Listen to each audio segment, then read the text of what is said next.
एक बार एक शिष्य अपने गुरु के पास गया। वो बड़ा परेशान था। उसने उनसे कहा, गुरुदेव, मेरे जीवन में सब उल्टा हो रहा है। मेहनत मैं करता हूँ, फल कोई और ले जाता है। अच्छे लोगों के साथ बुरा हो रहा है और बुरे लोग मजे में हैं। आखिर ये संसार किस नियम से चल रहा है? गुरु मुस्कुराए। उन्होंने शिष्य को अपने साथ बगीचे में चलने को कहा। वहाँ एक आम का पेड़ था और पास ही एक बबूल का पेड़। गुरुजी ने पूछा, बताओ, अगर मैं बबूल बोऊं तो मुझे आम मिलेगा क्या? शिष्य ने उत्तर दिया, नहीं गुरुदेव, बबूल बोएंगे तो कांटे ही मिलेंगे। गुरुजी ने फिर पूछा, और अगर आम का बीज बोया जाए तो क्या मुझे अगले दिन ही आम खाने को मिलेंगे?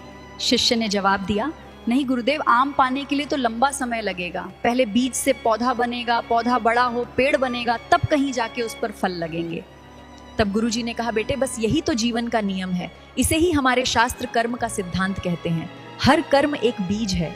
जो आज दिख रहा है वो सिर्फ आज का परिणाम नहीं है, वो कई पुराने कर्मों का फल है। और जो आज तुम कर रहे हो उसका फल आगे जाके मिलेगा। भाइयों और बहनों, हमारी सबसे बड़ी भूल क्या है? हम कर्म करते हैं और तुरंत फल भी चाहते हैं।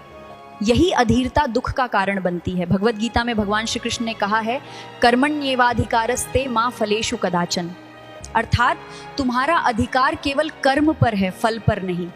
अब इसका मतलब ये नहीं कि फल मिलेगा ही नहीं। मतलब ये है कि फल का निर्णय केवल तुम्हारी इच्छा से नहीं, बल्कि कर्म, समय, परिस्थिति और ईश्वर के न्याय से होता है। अगर किसान आज बीज बोकर कल ही फसल मांगने लगे तो क्या ये बुद्धिमानी है? नहीं।